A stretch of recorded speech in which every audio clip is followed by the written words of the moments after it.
Olá pessoas, tudo bom com vocês? Vamos falar hoje sobre racismo recreativo. Que é isso? O que significa isso? Então, eu vou explorar um pouquinho esse tema, mas antes eu vou fazer o seguinte, eu vou passar um áudio para vocês e a gente comenta um pouco mais a seguir. Vamos lá. Então, quando a gente ia na igreja, quem conhece a gente de Toledo sabe que a igreja Batista Calvário na Vila Pioneira é uma região mais pobre, né? E na região lá da Pioneira a gente não via loira, né? Como a minha esposa.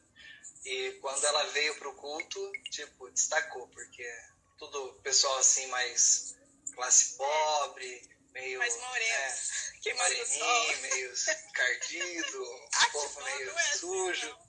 Quando ela veio, eu pensei, essa daí é da zona mais nobre da cidade, né? Eu era de lá, né? Era da zona mais nobre. Mas ela era um pouquinho mais para baixo, ali na Vila Paulista, né? Pior. Olha só. Então, pessoal, esse aí é o pastor Rodrigo dos Santos. Ele é o líder da igreja Batista do Calvário, em Toledo, no Paraná. Então ele fez uma live outro dia com a esposa, relatando assim que ela tinha se destacado no meio dos fiéis da igreja, porque era uma igreja num bairro mais pobre e o público padrão que frequentava essa igreja eram de pessoas mais, como ele diz, pessoas mais de classe mais pobre, pessoas moreninhas, pessoas meio encardidas, meio sujas. E a esposa seria da zona mais nobre, da parte rica da cidade, por isso que ela era loira e ela se destacou. E por isso ele se apaixonou por ela. E a esposa na live também totalmente descontraída, ela fala o seguinte, eu como se o pessoal daqui fosse mais moreninho, queimadinho de sol. Ai que dó, não. O sol aqui em Toledo não é assim não. E os dois descontraídos na live falando aquele conteúdo tão ácido, tão agressivo e sem perceber, né? Eles só perceberam a gravidade do conteúdo que eles estavam falando depois da repercussão, porque do contrário, acredito que se não houvesse esse retorno da sociedade, eles não teriam tido essa consciência da gravidade do teor das palavras deles e de tudo do que aqueles comentários significava, né? Do que está por trás de tudo aquilo. Aí depois ele veio, se retratou, pediu desculpas e vamos ouvir o áudio das desculpas do pastor e comentar mais um pouco sobre isso. Olá pessoal, eu me chamo Rodrigo dos Santos, tenho 30 anos, sou casado com a Jéssica Maciel, somos pais da Isabela, uma linda menina que Deus tem nos dado. Estou aqui para me redimir de um ato grosseiro no qual eu tenho cometido nessa semana, de um vídeo que está circulando no meio da minha esposa, no qual eu tenho tido palavras ofensivas e eu estou aqui para reconhecer cada uma delas. Não era a minha intenção de forma alguma magoar alguém, ofender alguém e de forma alguma ser racista, mas agir com palavras infantis e eu estou aqui para reconhecer e repugnar todas as minhas palavras, aquela minha atitude grosseira e pedir perdão a todas as pessoas que eu tenho ofendido, em especial a comunidade negra que tem se ofendido com as palavras. Eu estou aqui para repugnar tudo isso e pedir perdão de cada um de vocês.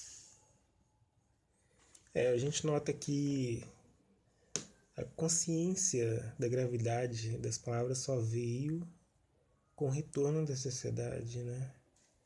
Porque o momento da ação não é essa percepção de um preconceito não apenas étnico, mas social também, né? Quer dizer, o público padrão dessa igreja, que é numa zona pobre, é um público de pessoas encardidas, sujas, pessoas moreninhas, e, e na verdade ele se depara com uma loira dentro desse público que ele estava habituado, e essa loira, ela, na visão dele, acaba sendo vestida de humanidade.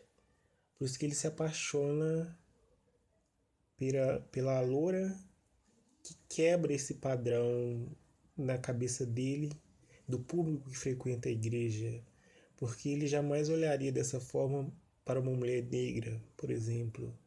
A visão que ele tem dessa população, desse segmento da população, dessa etnia, da etnia negra e da população mais pobre, é uma visão de hierárquica mesmo, né? Como se fossem pessoas menores, inferiores. Elas não poderiam ser humanizadas na visão dele. E ele se apaixona pela loura porque, na visão dele, ela seria um ser humano à altura que permitiria que ele fosse capaz de se apaixonar por ela. Ou seja, eles estariam no mesmo patamar e não as outras pessoas, como ele descreve essa caricatura.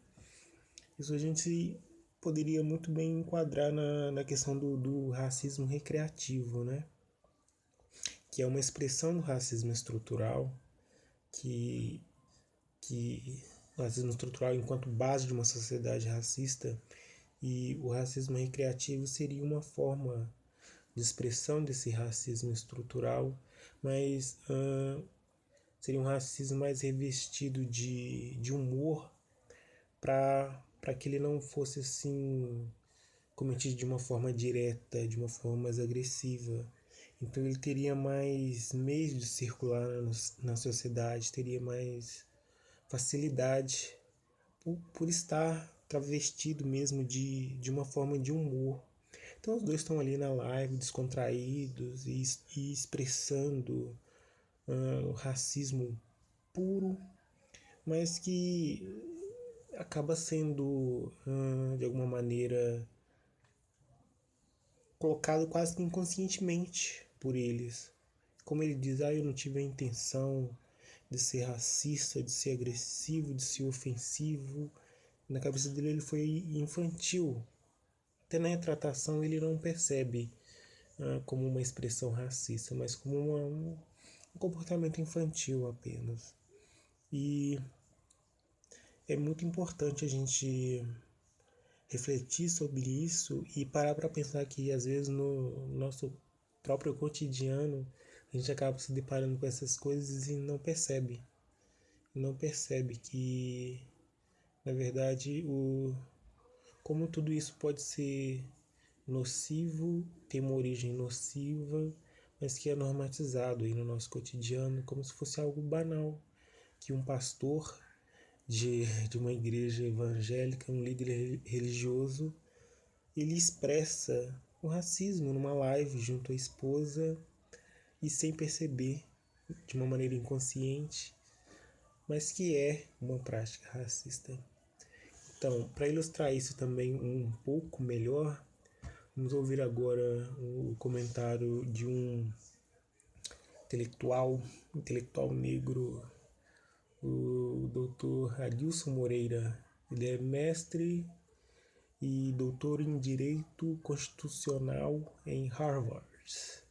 Ele escreveu o livro Racismo Recreativo, da coleção Feminismos Plurais, da Djamila Ribeiro. Ele fala um pouco sobre isso, vamos ouvir. Pessoas negras ouvem piadas racistas cotidianamente de seus amigos, de seus colegas, de seus vizinhos e até mesmo de estranhos. Representações supostamente engraçadas de pessoas negras também estão presentes nos meios de comunicação. As pessoas brancas que contam essas piadas acham que estão falando algo realmente engraçado, mas poucas pessoas negras acham graça no que elas ouvem. Nós não achamos graças nessa brincadeira porque sabemos que elas não são brincadeiras. Elas têm um propósito, afirmar que nós negros somos inferiores e que nós devemos ocupar um lugar subalterno na sociedade. A mesma ideia que brancos utilizaram para justificar 388 anos de escravidão. É curioso perceber que, para muitos brasileiros, o humor é uma forma aceitável de racismo. O problema é que o humor é um tipo de mensagem e todas as mensagens exprimem ideias e valores. Piadas racistas refletem a moralidade de uma sociedade. Elas apontam quem merece respeito e quem não merece nosso apreço. Você já insistiu em alguma piada que sua mãe não gostou? Provavelmente não. Primeiro, porque você possivelmente gosta muito dela. Segundo, porque seu pai quebraria sua cara se você fizesse isso. E ele quebraria sua cara porque você desrespeitou alguém que merece sua consideração. Nós fazemos piadas sobre membros de grupos que nós desprezamos. Negros, mulheres, pobres, nordestinos, homossexuais e gordos.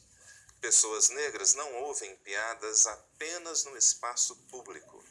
Muitas delas também ouvem comentários supostamente engraçados no ambiente de trabalho.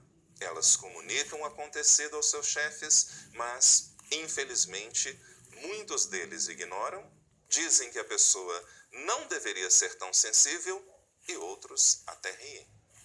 Vários negros processam as pessoas brancas por essas piadas racistas, mas eles frequentemente encontram um problema.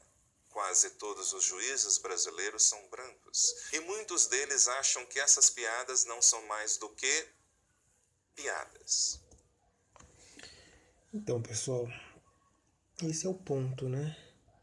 Todas as manifestações que o racismo estrutural encontra para preservar a exclusão social de negros e como identificar todas essas expressões e até mesmo no cotidiano, no dia a dia, em questões que a gente não percebia antes, que a gente não tinha informação suficiente antes para identificar.